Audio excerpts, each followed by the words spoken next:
नारद जी ने भगवान श्री कृष्ण से एक बार एक वरदान मांगा, और वरदान ये था कि भगवान हमको आपकी भक्ति में स्थैर्य दीजिए। क्यों स्थैर्य दें आपको?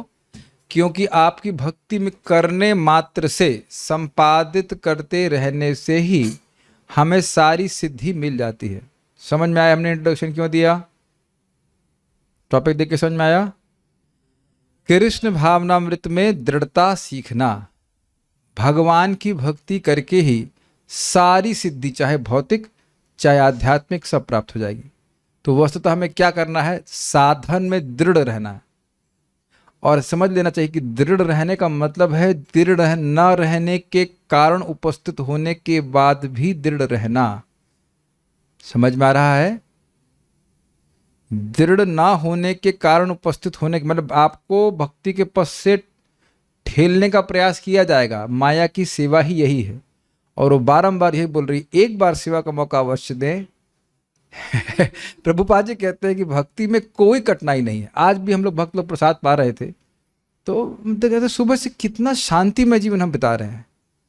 मंगल आरती जाओ, आनंद है मंगल आरती में, उसका जप कीजिए। खुद भी आप देख रहे होंगे कि बहुत सारी वासनाएं सब नष्ट हो जाने से कितना मन में शांति आ गई। फिर प्रसाद भी मिल जाता है, बनाना भी, एटलीस्ट हम लोग को तो बनाना भी नहीं पड़ता है कि नहीं? और जो सेवाएं भी करते वह भी सुखमय है। कोई ऐसा तो नहीं बाध्य होकर के हम सेवा कर रहे हैं, एटलीस्ट हम अपनी बात तो कर रहे हैं, हमें तो कोई भी ऐसा नहीं करना पड़ता। जो भी सेवाएं हम लोग को मिलती हैं बड़ा आनंद आता है करने में, बल्कि कहीं मिलती ऐसी हैं जो अच्छी लगती हैं, एब्जॉर्बिंग हो जाती। एटलीस्ट मैं अपनी बातों करूँगा, अब मैं सबके लिए तो नहीं बोल सकता, हर व्यक्ति अपने अनुभव बताता है। जस्ट सो सिंपल, नहीं? तो फिर भी लोग दृढ़ क्यों नहीं रहते, क्यों भक्ति छोड़ देते हैं? तो कुछ कारण हो सकता है, उस पर चर्चा करेंगे। कैसे हम भक्ति में दृढ़ हो सकें, ये प्रभुपाद जी सिखाएंगे हमको। बहुत अच्छा विषय है, पढ़ते हैं। ये हमारा कृष्ण भावनामृत एक अनुपम उपहार पुस्तक से 5वां अध्याय है। कृष्ण भावनामृत में दृढ़ता सीखना।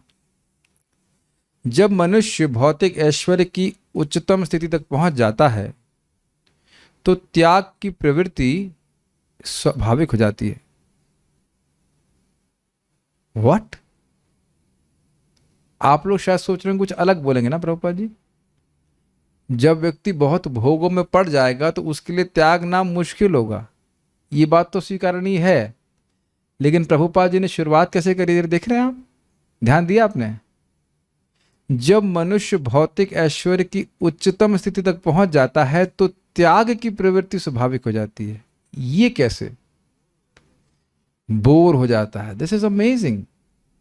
कितना अमेजिंग बात है ना? क्योंकि आत्मा को तो कोई भोग टच करेगा नहीं। अब जो उसकी धारणा थी कि यह प्राप्त करके मैं सुखी हो जाऊं, वो उसने प्राप्त कर लिया। अब बचा क्या? कुछ समझ पा रहे हैं? इस जगत में जो कुछ भी लगता है व्यक्ति के ये प्राप्त करके हम सुखी हो जाएंगे भौतिक रूप से, मान लो उसके लास्ट पॉइंट को पकड़ लिया जाए, तब भी आप जानते हैं आत्मा संतुष्ट हो नहीं सकती है। तब त्याग की प्रवृत्ति उत्पन्न हो सकती है। This is amazing. इस भौतिक जगत में 2 प्रकार की प्रवृत्तियां देखी जाती हैं, भोग यानी इंद्रिय भोग तथा त्याग, इस भौतिक जगत का परित्याग। किंतु बिना समुचित मार्गदर्शन के मनुष्य यह नहीं जानता कि त्याग किस तरह किया जाए। ये आप देखते हैं जगत में कि लोग मंडे टू फ्राइडे काम करते हैं, फिर भोग करने का प्रयास करते हैं, और फिर शनिवार इतवार त्याग देते हैं। लेकिन ऐसा नहीं है कि अब शनिवार इतवार त्याग दिए तो दोबारा भोगेंगे, नहीं, फिर मंडे से चालू कर देते हैं। तो ये भोग त्याग एक ऑल्टरनेट प्रोसेस है, मतलब आज भोग रहे हैं, कल फिर त्याग रहे हैं, फिर भोग रहे हैं, फिर त्याग रहे हैं, ऐसे कर। और दोनों ही स्थितियां जीव की स्वरूपगत स्थिति नहीं है। जीव को भगवान को संतुष्ट करने का प्रयास करना चाहिए। और हम नहीं समझ रहे कि कोई भी हाथ नहीं उठाना। आप में बोल रहा हूं लेकिन हाथ नहीं उठाना। हाथ उठे तो छड़ी है मेरे पास। आप में से कितने लोग चाहते हैं कि एक दिन तो छुट्टी मिले जब में? देखो कोई हाथ नहीं उठा रहा है, वेरी गुड।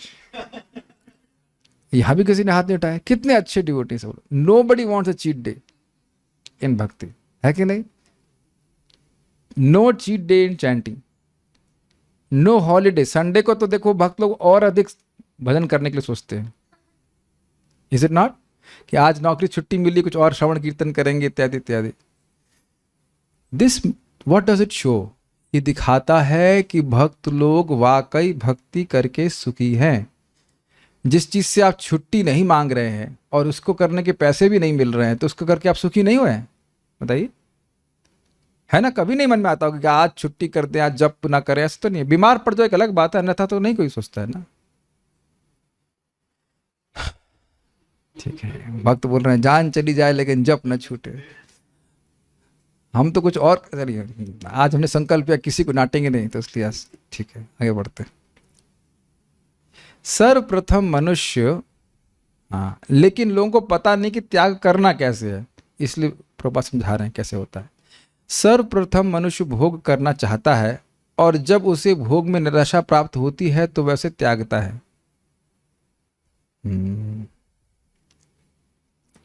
पुनः जब वह त्याग से उठता है तो वह पुनः भोग में आ जाता है और इस तरह वह घड़ी के पेंडुलम की भांति इधर से उधर हिलता डुलता रहता है।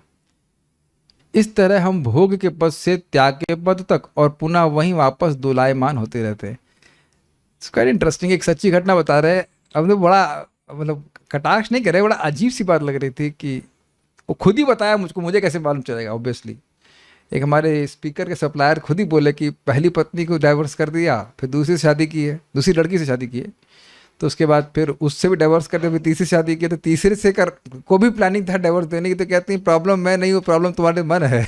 उसने भी बोल दिया, एक के नहीं दो दूसरे। तो आप देख रहे हैं, एक का सोचा ये हमको सुख देगी, फिर छोड़ दिया उसको, फिर दूसरे से सोच रहे सुख देगी, फिर छोड़ दिया उसको। उनको पता नहीं कि हरे कृष्णा करने से सुख मिलेगा। इस संबंध बार बार चेंज करने से, भोग त्याग करने से सुखी नहीं हो पाएगा। ऑब्वियसली मुझे बात उन्होंने खुद बताई है। ऑब्वियस मुझे कैसे मालूम चलेगा, बेचारे इतने दुखी थे और दुखी भी है इसमें। वो सोच रहा है कि सोल्यूशन ये है, लेकिन सोल्यूशन ये नहीं है। This is very nice. क्या नाइस? ये जो डोलायमान होना ही बहुत अच्छा है। अगर हम लोग कहीं फिक्स हो जाएंगे तो और चिपके रहेंगे। आप समझ रहे हैं इस बात को? मन आज कहीं लगता है और फिर उसके बाद उसी विषय से बिल्कुल मन अनमना हो जाता है, उसको विचार भी नहीं करना चाहता। हमारे भी एक रिश्तेदार हैं, उनकी पत्नी उनके संग रहना भी नहीं चाहती, जबकि खूब पैसे वाले हैं, सब कुछ है, लेकिन नहीं रहना चाहते, बच्चा भी नहीं रहना चाहता। तो कितना आदमी बहुत क्या कहते हैं उसको, आशा से शादी करता है ना, ये होगा वो होगा, सेवा करेगा, रहना ही नहीं चाहती। देख रहे हैं कैसे भोग और त्याग चलता है। ये बात बहुत गंभीर है, जितना जल्दी हम समझेंगे उतना ही हम दृढ़ रह पाएंगे। ये बात बहुत गंभीर है। आप ये समझ पा रहे हैं कि दृढ़ता को क्या चीज ठेलती है? ये हमारा मन का संकल्प और विकल्प। क्या ये सब बातें कुछ समझ पा रहे हैं? भोग मतलब क्या? संकल्प, ये बहुत अच्छा है मैं लूंगा। उसके बाद त्याग, नहीं बिल्कुल नहीं, ये विकल्प। ये हमको अनुकूल लग रहा है, फिर छोड़ देना। आपने कभी देखा इस प्रकार से हम लोग बैठे रहते हैं जप में, फिर मन कहता है तुम थक गए हो, कुछ थके हुए कि नहीं है, पाँव सीधे करो, पाँव सीधे कर लेंगे। क्या पाँव सीधे करके जब किया जाता है? पाँव मोड़ो वापस। आपने देखा कभी ऐसा? ऐसा होता कि नहीं? कुछ नहीं, 10 मिनट जब करने लगा है, अरे तुमको प्यास लग रही है, 10 मिनट में मुंह सूखना शुरू करता है। मैं नहीं, वही तो बोल रहा हूं कि ये भोग और त्याग की प्रवृत्ति है, और त्याग देने के बाद अब चक्कर क्या, जो भोगा है उसका संस्कार मन में है, तो जब त्याग देंगे फिर स्प्री आ जाएगी, अरे फिर थोड़ा भोग लें। लेकिन दोनों ही तरह से जीव सुखी नहीं होने वाला। Very good. Material desires and Krishna, ये क्या पता नहीं फोटो है। कर्मी या सकाम कर्मी कर्म करने वाले इस जगत का भोग करते हैं तथा इससे फल पाने का प्रयास करते हैं। फल स्वरूप वे निरंतर सारा दिन तथा सारी रात भौतिक भोग में व्यस्त रहने के लिए राजमार्गों पर तेजी से दौड़ते रहते हैं। देखा ही होगा आपने, कुछ कुछ हमने सुना है यहां से दिल्ली बाइक से जाते हैं और वहां आते भी है। तो अच्छा, ये तो हमने यहां तक भक्तों को देखा है, सुबह 3 बजे उठते हैं, 2.5 घंटा बस में बैठ करके नौकरी करने गए, फिर पढ़ाया, फिर लौट करके 2.5 घंटा। मैं नाम तो नहीं रख रहा, बता रहा हूँ हो क्या रहा था। एक माता जी थी भरतपुर की, वो आगरा में नौकरी करने के लिए 3 बजे उठ करके जाती थी, अब वो आगरा शिफ्ट हो गई तो मैंने कहा अब तो 3 बजे उठो जब करने के लिए, नहीं वो बच्ची डिस्टर्ब हो जाएगी, बच्ची की पढ़ाई डिस्टर्ब हो जाएगी। हमने कहा आपका अगला परलोक डिस्टर्ब हो रहा है, उससे कोई मतलब नहीं है। मुझे बहुत ये डबल स्टैंडर्ड लगता है। धन प्राप्त करने के लिए थोड़ा सा व्यक्ति कितना संकल्प करने, कितना परिश्रम करने के लिए तैयार है। आप कैन यू इमेजिन, कितना 70 किलोमीटर शायद, रोज 70 किलोमीटर जाना फिर आना, और एक माता जी के लिए कितना कठिन है बताइए। पुरुष लोग तो चलो कर ले, अलग बात है, और उन्हीं को बोलो आप कि आप आगरा में ही रह रहे हो तो आप भजन कर लो, तो वो नहीं होता। बड़ा एक्चुअली क्रोध नहीं, बहुत दया आती कि क्या उस कागज के नोट से क्या मिल जाएगा बताइए। तो आप कहेंगे नहीं प्रभु जी जरूर गरीब होंगे, नहीं गरीब भी नहीं, पति भी अच्छे खासे बिजनेसमैन है। आप समझ ही रहे हैं हम किसकी बात कर रहे हैं। गुस्सा नहीं आता है, बहुत दुख होता है इस बात पे कि मानव जीवन को कहाँ वेस्ट किया जा रहा है। इस पे शास्त्र का वचन पता है क्या है, माँ धाव, माँ धावा, माँ धावा। इसका मतलब माँ मतलब नहीं और धाव मतलब भागो, मत भागो मत भागो मत भागो। क्यों नहीं भागे भाई? क्योंकि जो आपको प्राप्त होना है वो अपने आप ही प्राप्त हो जाता है। जैसे कल भी किसी भक्त को किसी ने बाइक से मार दिया था, तो हमने कहा ऐसा 64 मारा एकादशी में तो नहीं कहते भाई हमारे टांग में चोट लग जाए, और अपने आप चोट लगती है, नहीं चाहते तो भी चोट लगती है, कष्ट आते हैं। तो उसी प्रकार से सुख भी आएगा। ये हम तो सुन लेते हैं लेकिन एक्चुअली स्वीकार नहीं कर पाते इस बात को। ये नहीं बोला जाए कोई काम नहीं करो, लेकिन भागो मत। अब इस पे देखिए बहुत सुंदर बात परम पूज्य राधा गोविंद महाराज कहते हैं कि थोड़ा अजीब सी बात लगेगी, महाराज के उदाहरण भी अजीब होते। कह रहे हैं कि देखो भाई कुत्ता कहीं भी चलता है तो भाग के ही चलता है, लेकिन पहनने के लिए कुछ कपड़ा भी नहीं रहता उसके पास। कितना आश्चर्य, देखा है कभी अपने कुत्ता कहीं भी जाएगा तो उसे भाग भाग के चलता है, लेकिन ऐसा नहीं कि उसके पास अब बहुत सारा वस्त्र आ जाए, वस्त्र भी नहीं रहता उसके पास। इतना भाग रहा है व्यक्ति, इतना भागता, और भागते भागते वो मृत्यु को प्राप्त हो जाता है। हमारे प्रेम कृष्ण प्रभु एक अच्छा वीडियो भेजे थे, भाग रहा है, भागते भागते भागते वो कंकाल बन गया, कंकाल बन के सीधे कब्र में गिर गया। Is this our life you want to live? और अद्भुत बात है, हम अपने आंखों के सामने देखो लोगों को मरते हुए देख रहे हैं, और उनका जीवन उनके रेफरेंस पॉइंट से आप देखिए कि बच्चे पैदा किए, घर बनाए, ये किया, क्या हो गया बताओ? फिर कब्र में, फिर कपड़ा बदल के फिर नया जीवन शुरू कर दीजिए। ये हम लोग बात सब जानते हैं, but we don't think about it much. इसीलिए दृढ़ नहीं रहते भक्ति में, इसीलिए दृढ़ नहीं रहते। दूसरी ओर अन्य लोग हैं जो प्रधानता अपनी युवावस्था से असंतुष्ट होकर इस भोग का कुछ भी भाग नहीं लेना चाहते। इस प्रकार संसार में 2 प्रकार के लोग हैं, वे जो भोग में लगे हैं और वे जो त्याग में लगे हैं। ये समझ में आया प्रभुपाद की दूसरी लाइन? ये बात तो पहले समझ में आ रही है कि भाई लोग भोग प्राप्ति के लिए प्रयास में लगे हैं, लेकिन युवा होते हुए, ध्यान दीजिएगा, युवा होते हुए भोग क्यों त्यागेगा? किसकी बात कर रहे हैं प्रभुपाद जी? हाँ, कौन बोला? यस, जो हिप्पी लोग हैं। वह एक प्राय जो हिप्पी लोग थे वो कोई गरीब परिवार से नहीं थे, वो बहुत धनाढ्य परिवार से थे, लेकिन वो भोग भोगने से उनको वितृष्णा हो गई थी। एक भोग नहीं त्याग पाए थे, बाकी सारे त्याग दिए थे। प्रभुपाद उसको भी बोल रहे हैं कि एक भोग नहीं त्याग पाए, वो भोग को कोई नहीं त्याग पाता, लेकिन बाकी सारे उनको चिढ़ मच गई थी। ये जो एक रूटीन शैली है ना कि बस शादी करो और एक जॉब के लिए प्राप्त करो, just routine and boring life. नहीं तो कोई धनवान व्यक्ति का बच्चा रोड पे क्यों रहेगा? और ये शिला प्रभुपाद एक लेक्चर में बोलते हैं कि यद्यपि इन लोगों को ज्ञान नहीं है लेकिन वैराग्य है उनके पास। पता ही ना, कोई धन वाला व्यक्ति, धनवान व्यक्ति का बच्चा क्यों जमीन पे रोड पे से सोएगा? They were just bored by that. हम भारतीय लोगों को इससे बहुत बड़ी शिक्षा ग्रहण करनी चाहिए। आज भी हम एक ब्रह्मचारी को ही बोल रहे थे, ब्रह्मचारी की गए थे घर में माँ बोल रही है तेरे बिना बेटा घर काटने को दौड़ रहा है। हमने कहा अगर आप अमेरिका में होते तो ये नहीं बोलती, आप खाली वृंदावन में आ गए तो इसलिए बोल रही हैं। अमेरिका में जाकर के आप चाहे अब 2-4 गर्लफ्रेंड भी रख लेते या खूब काम कर रहे होते, बस पैसा भेज रहे होते तो बेटा ठीक है, अच्छा है, कोई दिक्कत। अब जवान लड़का है, अब क्या तो चलता ही है। ऐसा बोल के खत्म करते हैं कि नहीं? करते हैं कि नहीं? इस तरह से लोग करते हैं इस प्रकार से। लेकिन ये बहुत बड़ी बीमारी अभी भारतीयों को चल रही है। आप लोगों ने पता नहीं देखा है कि देखा, एक बार अमेरिका में गया था, अमेरिका गया नहीं था, दिल्ली गया था, और वो अमेरिका की एम्बेसी जो होती है, लंबी लाइन लगी है, धूप में लोग खड़े हुए हैं वहां पे कि वीजा मिल जाए, वीजा मिल जाए। बताइए क्या कारण है? बताइए, भोगने का। दिस इज वेरी वेरी, और अमेजिंग बात है कि उस भोग को वो छोड़ चुके हैं।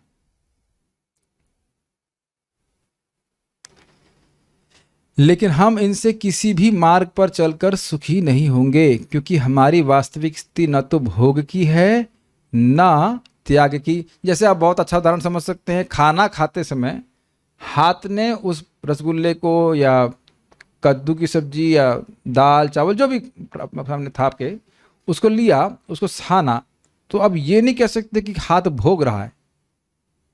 तो हाथ को ग्रहण करना है, और हाथ अगर छोड़ दे तो भी नुकसान, और कहे कि अपने पास पकड़ के रख ले और मुंह को ना दे तो भी नुकसान। Doesn't make sense? बहुत इजी है समझना। मुंह को दे देता है तो शरीर में बल आ जाता है, सिंपल। तो ना तो हम भोग रहे हैं वस्तुओं को, ना हमको त्यागना है, भगवान की सेवा में उनका उपयोग करना और अपने को भी इसी प्रकार से उपयोग करना। Make sense? फाइन। क्योंकि हर वस्तु कृष्ण की है, अन्य किसी की नहीं, अतएव जो कुछ भी हमारे पास है वह वास्तव में कृष्ण की संपत्ति है। ईशावास्यम इदम सर्वम। प्रभुपाद जी इसको कहते हैं, मान लो कोई रंक, कोई भिखारी अब महल के बाहर खड़ा हो जाए, ताजमहल के बाहर मान लीजिए, और कहे मैं इसको त्याग दिया, और ये कहे कि ये ताजमहल मेरा है, तो कहेंगे नहीं तुम्हारा स्थान आगरा के पागल खाने में है कि नहीं? दोनों ही चीजें पागलपन है कि नहीं? यस। तो हमको लग रहा है, लेकिन यहां पे आप देखिए हम कितना मेरा मेरा करते हैं। और कुछ लोगों का ये अहंकार होता है कि हमने सब त्याग दिया। तो आप बता सकते हैं कि हमें क्या त्यागना है? एंजॉइंग, भोगने की प्रवृत्ति को त्यागना है, प्रोप्राइटरशिप, कि मैं स्वामित्व की भावना को त्याग। बहुत सिंपल बात है। चूंकि हमने वृक्षों, पौधों, नदियों या धरती को उत्पन्न नहीं किया, अतएव हम उन पर दावा नहीं कर सकते। चूंकि हमारे पास वास्तव में कुछ भी नहीं है, अतएव हम कुछ भी त्याग नहीं सकते। जैसी कहावत है, हम खाली हाथ आए थे और पानी की बोतल के साथ जाएंगे। ये बात देखिए, सुन तो बहुत लेते हैं, लेकिन हृदय में धारण करना बहुत कठिन हो जाता है। यह भी एक कारण है जिसके कारण लोग भक्ति में ढीले पड़ जाते हैं। थोड़ा बहुत कुछ क्या कहते हैं कठिनाई आई या कुछ धन का अभाव हो गया तो लोग इतना चिंता करने लग जाते हैं, प्रभु जी हमारा तो सब कुछ खत्म हो गया। तुम लाए क्या थे जो तुम्हारा सब कुछ खत्म हो गया? हम लोग कई बार बात कर सुन चुके हैं, लेकिन क्या भक्तों के जीवन में हम देखते नहीं कि थोड़ी सी कुछ परेशानी आ जाती है और वो भक्ति करना छोड़ देते हैं? दिस इज नॉट, ये बहुत सिंपल बात नहीं है। आप में से कितने लोग धन के लिए रोए हैं? खोए हुए धन के लिए हाथ, ईमानदारी से हाथ खड़ा कीजिए। 1 2। आपने तो कमाया नहीं इसलिए आपने कमाया नहीं तो हाँ ओके, तो कुछ लोग हाथ खड़ा कर रहे हैं। Yes, very good. श्याम सुंदर प्रभु, अच्छा हाँ अभी कुछ, आप तो ब्रह्मचारी हो गए, आपने सब कुछ छोड़ ही दिया, आप तो परम विरक्त है, आपको क्या चिंता है? Anyways, so it is like that. लेकिन कितनी आश्चर्य की बात है। चलिए ये बात आ रही तो विचार कीजिए, क्या उसी तरह से हम कभी रोए हैं कि हमारा कितना समय भगवत भजन के बिना चला गया है? एक भी व्यक्ति हाथ खड़ा कीजिए। क्या उसी इंटेंसिटी से कभी व्यक्ति रोया है?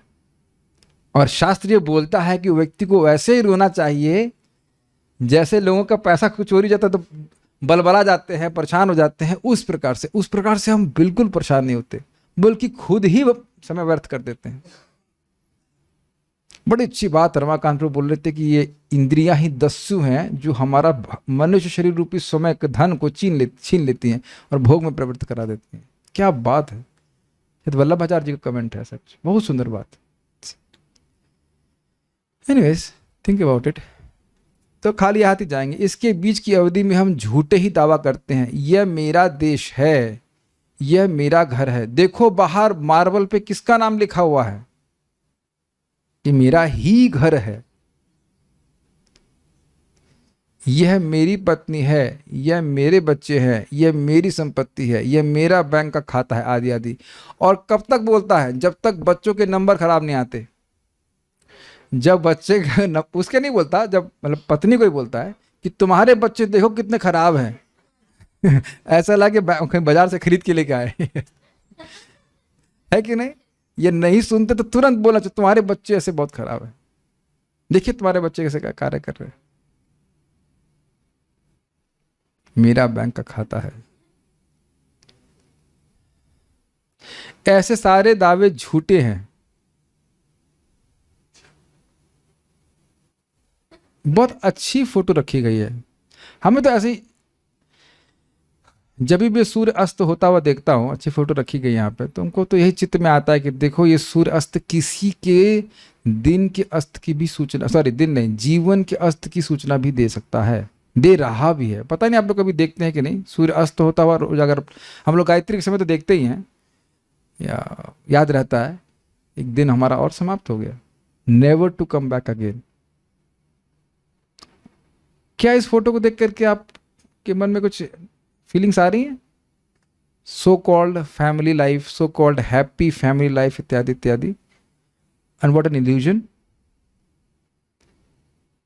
अब उनमें से मान लो माता जी मर गई, हम नहीं जान रहे कौन है, लेकिन मरेगी तो है ही, वो कहाँ जाएगी कुछ पता नहीं, वो बच्चे मान लो मर गए तो कहाँ जाएंगे, कुछ समय के लिए हमारे पास आ रहे हैं, और उसमें व्यक्ति पूरी तरह भूला रहता है कि भगवान कौन है, मैं कौन हूं, मेरा क्या संबंध है। सी, ऐसे सारे दावे झूठे हैं, क्योंकि जब हम इस संसार में आते हैं तो खाली हाथ आते हैं, और जब यहाँ से जाएंगे तो खाली हाथ ही जाएंगे। तो फिर भोग तथा त्याग का क्या अर्थ हुआ? समझ में आता है बात? अच्छा, एक मेरा प्रश्न है, क्या हम वाकई खाली हाथ आए थे और क्या हम वाकई खाली हाथ जाएंगे? इस पर क्या उत्तर दे सकेंगे? Wow, this a good answer. इच्छाओं को साथ में लेके आए थे और इच्छाओं को साथ में लेके जाएंगे। और क्या साथ लाए थे? कर्म का बैगेज साथ में लाए थे और कर्म की गठरी साथ में लेके जाएंगे। वही प्रारब्ध कर्म हो गया। भक्ति भी, यस, आपने पूर्व जन्म में कुछ भक्ति करी है, वो साथ में लेके आए हैं, हम साथ में लेके जाएंगे। गुड। वास्तविक तथ्यों के आधार पर इनका कोई असली अर्थ नहीं होता। भोग तो चोर कर्म है, और जो हमारा कभी था ही नहीं उसका त्याग एक प्रकार का पागलपन है।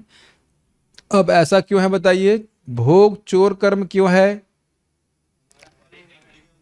वस्तु हमारी है नहीं और ले करके धर लें और कहते ये मेरी है। तो सारी वस्तु भगवान की है, तो भगवान को अनर्पित करके खुद ग्रहण करना ये चोरी है। फाइन। और पागलपन तो बड़ा स्पष्ट है, जो तुम्हारी है ही नहीं तो तुमने त्यागने का क्या मतलब हुआ? जो कोई कहे प्रभु जी ये कैमरा हमने त्याग दिया, हमसे हमारा कोई मतलब नहीं है, तो पहला भी तो मतलब नहीं था आपका, था ही कब आपका ये? और मेरा भी ये कहना कि ये कैमरा मेरा है, ये भी मूर्खता है। इस कैमरे का उपयोग भगवान की सेवा के लिए करना ये ठीक है। इसीलिए ICO शब्द लगाते हैं, इन केयर ऑफ। चाहे हमारा शरीर हो, चाहे बच्चे हो, चाहे परिवार हो, चाहे कुछ भी है, बुद्धि क्या हो जानी चाहिए? बहुत सिंपल सी बात है, इन केयर ऑफ। लेकिन सब सुनने के बाद भी यही भावना रहती है ये मेरा है। महाराज, परम पूज्य राधा गोविंद महाराज तो बड़ा कटाक्ष करते, कहते भाई आकाश को थोड़ा सा घेर लेते हो। समझ में आया? आकाश, हाँ, जब तो आकाश को थोड़ा घेर लेता तो ये मेरा है, ये मेरा है। थोड़ा सा मनन कीजिए, क्या यह ज्ञान है कि नहीं? और टोटल अज्ञान है। अगर बुरा नहीं लगे तो कुछ और मैं कहूंगा संबंध में। बोल दो, मैंने आज संकल्प लिया था कि नहीं कुछ बुरा बोलूंगा, लेकिन टूट रहा है मेरा संकल्प। लेकिन हमको तो तुम देखते हैं बोल देते हैं भाई, हमको तो वही लगता है, कुकुर भी वो जगह जगह जाके मूत्र त्याग कर देता है, और ये मानने लगता है कि ये हमारा क्षेत्र है। ये देखा है कि नहीं? कार पे भी मूत्र त्याग कर देगा, सोचते कार भी मेरी।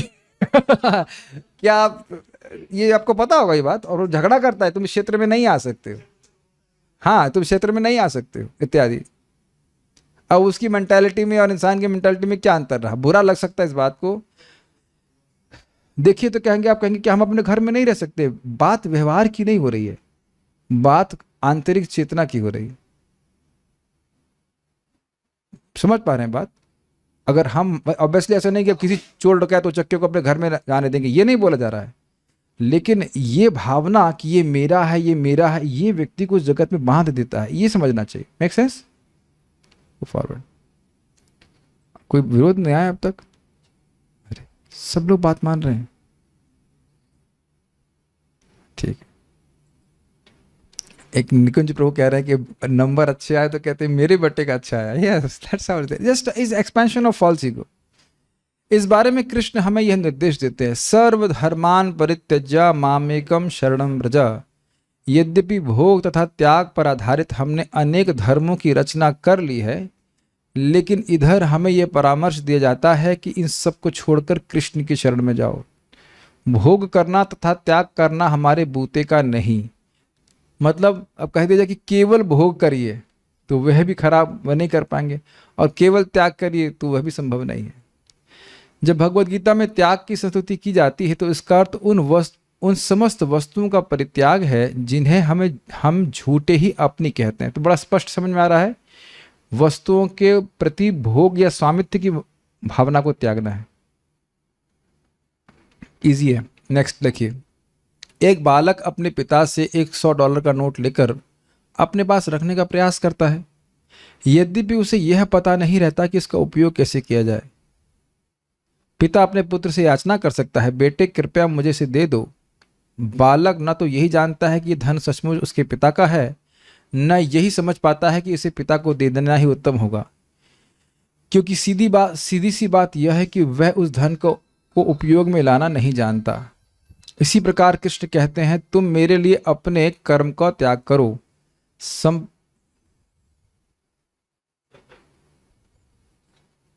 कृष्ण भिखारी नहीं है क्योंकि सारी वस्तुएं उन्हीं की हैं, लेकिन वे हमें छोटे बालकों जैसा मानते हैं। हर वस्तु उनको देने के उनके आग्रह का पालन ही त्याग कहलाता है, और यह ऐसा साधन है जिसके द्वारा मनुष्य कृष्ण भावनामृत तक ऊपर उठ सकता है। तो बातें कुछ समझ लीजिए इस बात को। ये जो प्रभुपाद ने उदाहरण दिया है थोड़ा समझ में आया आपको? काफ़ी इंटरेस्टिंग है। एकदम छोटे बच्चे के पास चले जाइए और वो पापा से मान लो मजाक में 500 या 1000 रुपए का, 1000 तो आता नहीं है, 2000 का नोट ले लेता है। उस 2000 के नोट से इसको पता भी नहीं कि क्या करना। एकदम छोटा बच्चे की बात कर रहे हैं, बड़े बच्चे तो जानते ही हैं क्या करना है, लेकिन 2000। ये एग्जाम्पल कभी सुना आपने इस तरह से? मैंने तो शायद पहली बार सुन रहा हूँ उदाहरण। Have you ever thought like this? सर्वधर्मान परित्यज्य को इस तरह से देखने की हमारी सामर्थ्य नहीं है कभी। एकदम छोटा बच्चा, मान के चलिए 3-4 साल का बच्चा, वह अगर मजाक में भी मांगे, और कभी कभी बच्चे मांगते भी हैं, ये पैसा हमको दो, तो पिता कहता तुम इसे क्या करोगे? उसे कुछ पता ही नहीं है। अब जरा सोचिए कि हम लोग क्या छोटे बच्चे हैं? हाँ, हम लोग छोटे ही बच्चे हैं। हम 40 साल के हो गए हैं, 50 साल के हो गए, क्या समझ रखा है आपने हमको? लेकिन छोटे क्यों बोला जा रहा है? भगवान ने जो हमको वस्तुएं या संपत्ति दी हैं, उनका उपयोग हमें कैसे करना है यह हमको नहीं पता है, और बड़े बड़े बुद्धिजीवों को भी नहीं पता है, चाहे वो पीएचडी भी किए क्यों ना हो।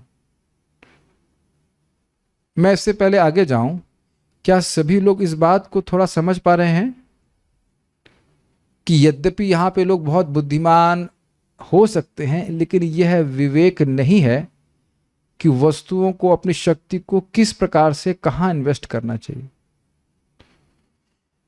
सबको दिख रहा है बिल्कुल, या हम फिर अगर दिख रहा हो तो हम आगे बढ़ जाते हैं। अपने माता पिता को भी देख लीजिए, उनकी उम्र आपसे तो अधिक ही है ना, ऑब्वियसली इज इट नॉट? क्या उनके पास, और हो सकता हो कि वो बिजनेस में बहुत तेज हो, बुद्धि तो होगी। हो सकता हो बड़े प्रतिष्ठित पद पे हो, बुद्धि तो होगी, लेकिन ये विवेक रहता है कि अपने समय को कहाँ इन्वेस्ट करना है? उत्तर है जीरो।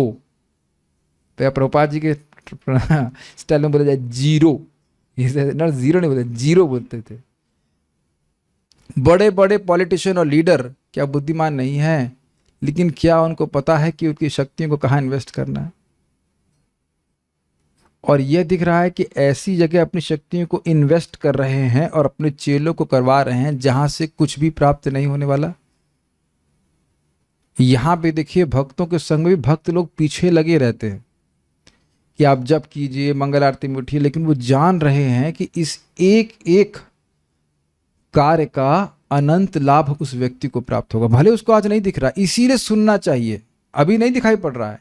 एक छोटा सा उदाहरण दे रहा हूं कि अब आप लोग यहाँ से ब्रज में चल ही रहे हैं ना, चल ही रहे हैं, केवल ब्रज में चलने मात्र से व्यक्ति वैकुंठ जाने की योग्यता प्राप्त कर लेता है।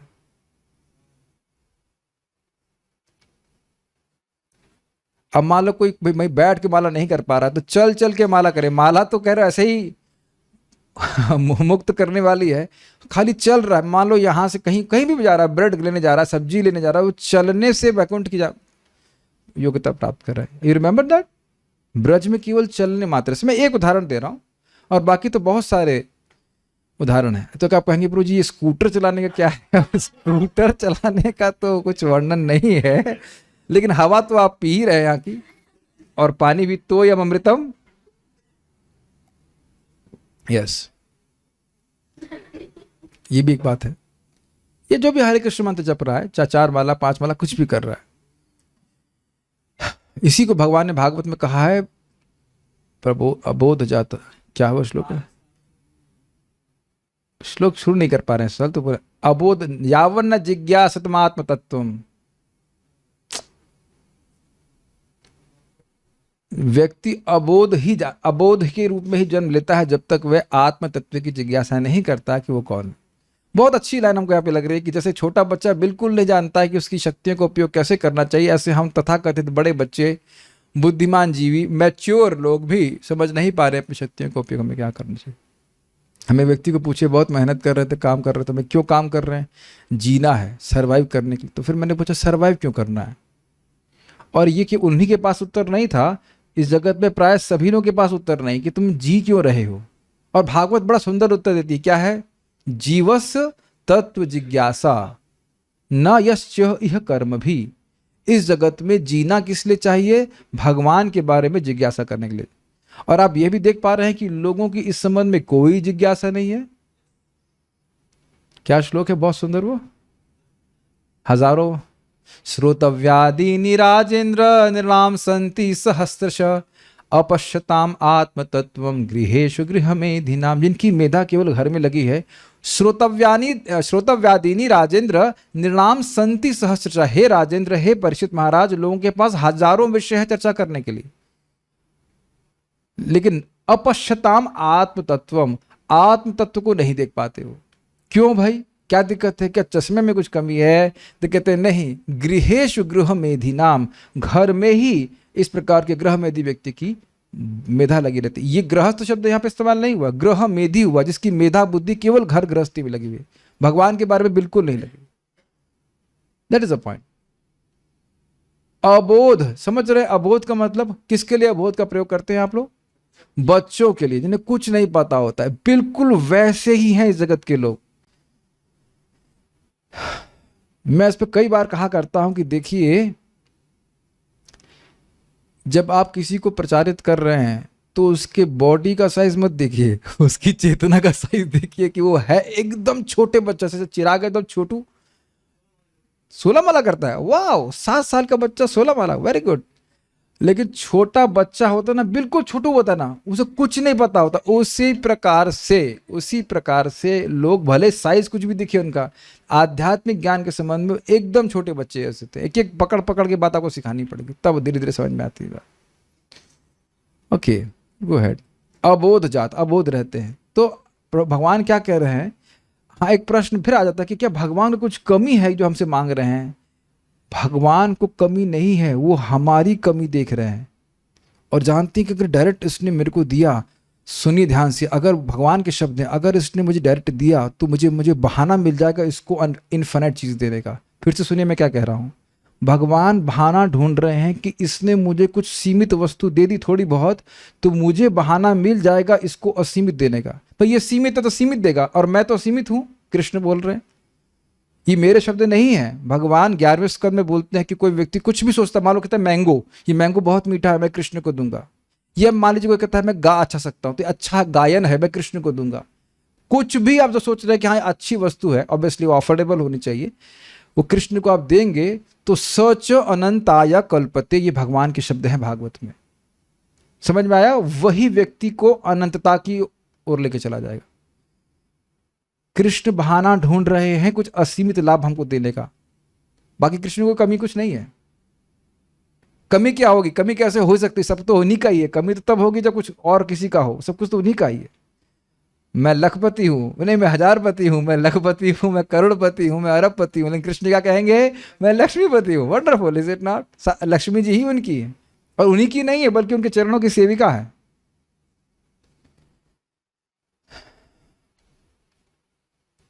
तो कृष्ण भिखारी नहीं है। तो त्याग समझ में आ रहा है, अपनी वस्तुओं को भगवान के लिए देना, और इस प्रकार के साधन से व्यक्ति कृष्ण भावनामृत को पर उठ सकता है। अब यह कैसे होगा बताइए? अगर हम वस्तुओं को भगवान को देते हैं, वस्तु या सामर्थ्य जो कुछ भी, तो हम भक्ति में कैसे आगे बढ़ जाएंगे? बहुत सिंपल सी बात है, भगवान एक व्यक्ति ही स्वीकार करेंगे, भगवान हमारे स्वामी है, हमारे नित्य स्वामी है, यही तो भक्ति है। जब कृष्ण को देना शुरू करेंगे तो प्रेम बढ़ना शुरू हो जाएगा। ऐसे देखिए, इस जगत में किसी को पसंद करते हैं तो कुछ देना चाहते हैं कि नहीं उसको? अब इसको रिवर्स कर दीजिए, यद्यपि कृष्ण के प्रति प्रेम नहीं है, आप देना शुरू करेंगे तो प्रेम शुरू हो जाएगा। हम ये, मैं इसका सामने नहीं जानता हूं, लेकिन ऐसे मैंने सुना है कि पहले ज़माने में जैसे मान लीजिए किसी लड़के की शादी किसी लड़की से तय होती थी, तो कभी कभी वो शादी भी नहीं हुई है लेकिन लड़का कभी कभी आता और वो लड़की खाना बना करके उसको प्रसादम, मतलब भोग क्या कर सकते, खाना दिया करते, ऑफर करती थी, नहीं मुझे पता, लेकिन ऐसा हुआ करता था। हाँ, तो ये सब करते थे, तो उससे वहीं से थोड़ा थोड़ा उनका प्रेम बढ़ना शुरू हो जाता था। सेवा के द्वारा प्रेम बढ़ता है, ये बात प्रभुपाद जी कह रहे हैं। अब स्थिति अलग है, अब तो शायद शादी के बाद भी खाना ना बनाती हो, पता नहीं, बाहर से ऑर्डर, या आता हो लड़का तो कहते वो होटल से मंगवा के खिला देते होंगे, सोचता होगा वो तो बड़ा अच्छा खाना बन रहा है। ठीक है, तपस्या ब्रह्मचर्य, खाली मजाक की बातें बनाते होंगे, आज भी बनाते होंगे ऐसी बात।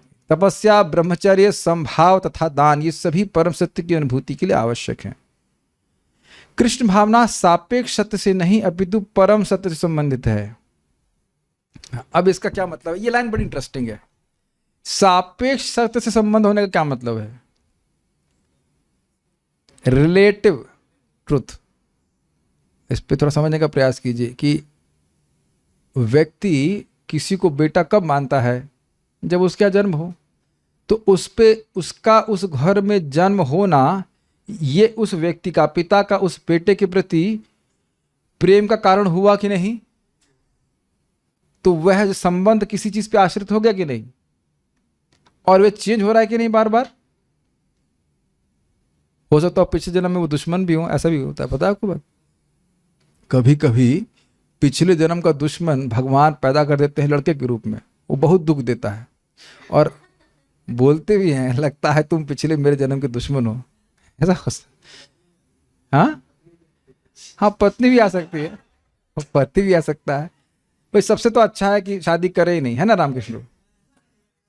संत दम, मतलब किसी को दुश्मनी निकाल, ऐसे ऐसा नहीं है, नहीं ऐसा नहीं होगा तो कोई और व्यक्ति दुश्मन बन जाएगा, ये तो खैर बच नहीं सकते, वो तो है ही, वो तो इसलिए शादी करके ही, है ना रामकृष्ण? दुश्मनी भोग लेनी चाहिए। ये भी सत्य बात है, कर्म तो कैसे भी आ सकता है, बट खैर हम डिफरेंट कर गए, हम खाली बात कर रहे हैं सापेक्ष सत्य की। तो सापेक्ष सत्य से व्यक्ति कब, लेकिन भगवान कृष्ण से संबंध क्या हमारा सापेक्ष है? भाई ये जगत भी नष्ट हो जाएगा तो भी जीव का संबंध भगवान से बना रहता है। तो ये रिलेटिव कैसे हुआ?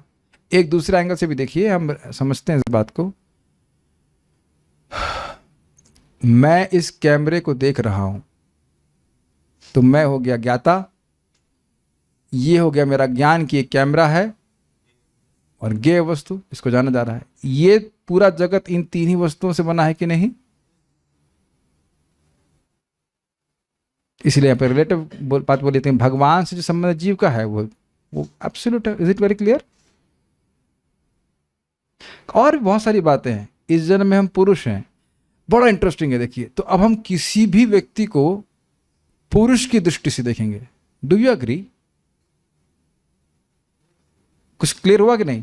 मान लो पिछले जन्म में मैं स्त्री था तो स्त्री में रूम में, और उससे पिछले जन्म में मान लो मैं सुअर था या कुछ भी था, नोज क्या थे, घोड़ा थे, तो हम घोड़े की दृष्टि देख देंगे। तो हमारी स्थिति भी तो परिवर्तित हो रही है और उसी के अनुसार संबंध हम जोड़ रहे हैं।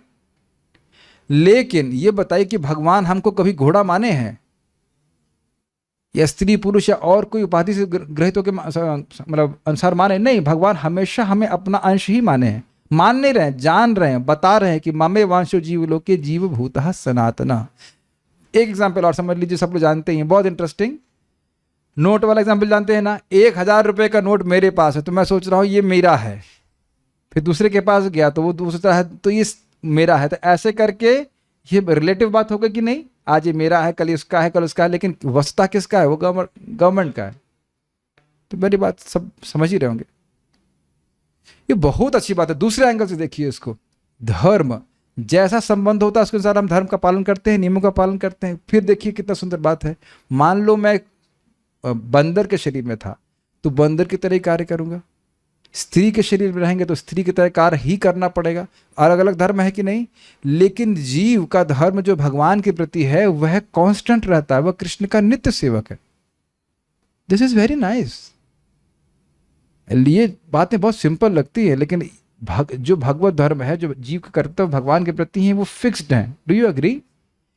हर जन्म में वस्तुतः जीव को क्या करना है, अगर सामर्थ्य है तो, मन मना भगवत भक्तो मत याचि माम नमस्कुरु, भगवान का स्मरण करना है, उनको प्रणाम करना है, उनका भक्त बनना है, और हाँ उनको नमस्कार करना है। और गोलोक जाके क्या करेंगे, सेम यही कार्य करने वाले। I think it's very clear. Shrimad Bhagwat में व्यासदेव परम सत्य की वंदना करते हैं, सत्यम परम धीमहि।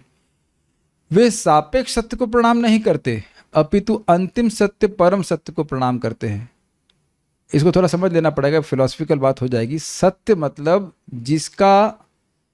जिसका में कोई परिवर्तन नहीं है, न भूतकाल में, न वर्तमान काल में, न भविष्य काल में, इसको सत्य कहते हैं। तो बहुत सारे सत्य हैं, लेकिन परम सत्य का अर्थ क्या हुआ, जिसकी सत्ता अन्य किसी सत्य पे आश्रित न हो। भगवान विष्णु सत्य हैं, परम सत्य भगवान श्री कृष्ण हैं, क्योंकि जितने भगवत स्वरूप हैं उनकी सत्ता भी भगवान कृष्ण पे आश्रित है। समझ पा रहे, इसलिए भगवान कृष्ण को वह प्रणाम कर रहे हैं। यह ब्राह्मणों का कर्तव्य है कि वे उन गुणों का अभ्यास करें जिनसे परम सत्य की अनुभूति की जा सकती है। बहुत सुंदर बात है, सत्यम परम धीमहि, हम भगवान श्री कृष्ण पे ध्यान करें। तो देखिए अब ये भी इंटरेस्टिंग बात है कि ब्राह्म जानति इति ब्राह्मणा, ध्यान तो उस वस्तु का करेंगे सब जिसके लिए कुछ योग्यता भी तो होनी चाहिए। Does it make sense? किसी वस्तु का ध्यान करने के लिए आपको कुछ योग्यता नहीं चाहिए। अब छोटे बच्चों से बोलो कि भाई आप इंटीग्रेशन पे कुछ विचार करें, आप नहीं कर पाएंगे। ये आप लोग जो बायोलॉजी की हाई फाई बातें पढ़ते हो उसमें छोटा बच्चा क्या समझ पाएगा, या हम भी जब छोटे थे क्या समझ पाएंगे? क्या कोई विरोध है? समझ में आ रही बात? क्या आपको लगता है ये सारी बातें सबको समझ में आ जाती हैं? आज आप लोग को समझ में आ रही हैं और आसान लग रही है, इसका अपने पेमेंट किया है, ये जो जप किया है, हृदय शुद्ध हुआ है, तब जाके बात समझ में आती है। उसमें भी सबको सारी बात समझ में आ रही हो ये तो नहीं कहा जा सकता। मैं आगे नहीं जा रहा हूं, पहले इस बात को समझ लीजिए। ओह, इस पर चार्जिंग लगाएंगे क्या? खत्म होने वाला। कई बार प्रवचन इसलिए भी अच्छा नहीं लगता है, सामने से मत आइएगा, बस दे दीजिए, कि समझ नहीं आता है कि क्या बोला जा रहा है। Do you agree? और हम सभी लोग इसी स्थिति में से गुजरे हैं। तो ये समझ में नहीं आने से लेकर समझ में आने की स्टेज के बीच में कुछ किया नहीं आप लोगों ने। प्रसाद खाया है, मंगल आरती गए हैं, जप की है, तब ना कुछ बात समझ में आ रही है, बार बार सुने हैं। Are you able to understand कि बीच में कुछ तपस्या का एलिमेंट है? ये ऐसे ही समझ में आ गया सारी बात? ठीक है, ओके। आगे हम चर्चा कल करेंगे। ये एक पैराग्राफ पढ़ के ब्राह्मण को स्वच्छता, सत्य, मन का निग्रह, सरलता आदि का अभ्यास करके तथा वेदों में और विशेष रूप से भगवद गीता में श्रद्धा उत्पन्न करके योग्य बनना चाहिए। ठीक है, इसको हम आगे पढ़ेंगे। इसे एक बात बड़ी इंटरेस्टिंग है कि देखिए, क्योंकि सभी लोग इन बातों का अभ्यास करते नहीं, इसलिए शास्त्र की बात की प्रासंगिकता, रेलेवेंस अपने जीवन में समझ नहीं आती। तो जो लोग भक्त लोग सब तप कर रहे हैं उनको समझ में आती है, तो हमारा कर्तव्य है कि हम लोग को समझाएं। Does it make sense? नहीं समझाएंगे तो लोग तो कभी समझने वाले नहीं हैं। तो भक्त लोग को जैसे जैसे समझ में आती जाए बात, दूसरों को बताना चाहिए, समझाना चाहिए, ताकि वो धीरे धीरे इस बात को समझें। आपके हमारे के एक बार कह देने से कि जीवन का लक्ष्य भगवत भक्ति है, अच्छा ठीक है ब्रो जी कल से हम भक्ति करेंगे, ऐसे समझ में आ नहीं जाता है। ठीक है, it will take some time, this is very nice. जब कोई व्यक्ति रिस्पॉन्सिबिलिटी लेता है साधना की, अब जैसे जैसे उसका हृदय शुद्ध होता जाता है, उसको कृष्ण भावना की महत्व का, महत्ता का यस अपने जीवन में बोध होने लगता है कि ये ही मेरे लिए सबसे महत्वपूर्ण है। मैं इस बात पे आपको प्रश्न उठाना चाहता हूँ। आपको नहीं लगता कि हम जो कुछ भी भक्ति में कर रहे हैं बहुत आसान है, केवल लोगों की प्राथमिकता नहीं है इसलिए नहीं कर पाते? 16 माला करना है, कुछ करना कोई कठिन काम नहीं है, लेकिन उससे अधिक बड़े बड़े कठिन कार्य कर लेते हैं। क्यों कर लेते हैं? क्योंकि उनको प्राथमिकता लगती है, उससे सोच रहे हैं कि वो सुखी हो जाएंगे। क्यों ऐसा सोच रहे हैं? क्योंकि हृदय शुद्ध नहीं है। तो भक्तों को खुद अपना हृदय शुद्ध करना चाहिए ताकि जीवन का लक्ष्य खुद समझ में आए कि क्या है और दूसरों को हम सहायता कर सकें। I just see if there are some questions and I will stop here.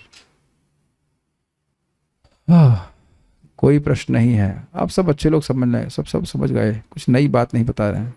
मैं पूर्व जन्म में कौन था? आपका बाप। क्या से प्रश्न करोगे तो ऐसे उत्तर मिलेगा। क्या बोले, इसीलिए दोबारा आ गए आप हमसे प्रश्न करने के लिए। अभी क्या बोल सकते हैं, कौन जाने पिछले जन्म में क्या थे, लेकिन इस जन्म में तो भगवान की भक्ति करने का प्रयास कर रहे हैं। ओके ठीक है, will stop here. Srila Prabhupada की जय। ताई गौर प्रेमानंदे।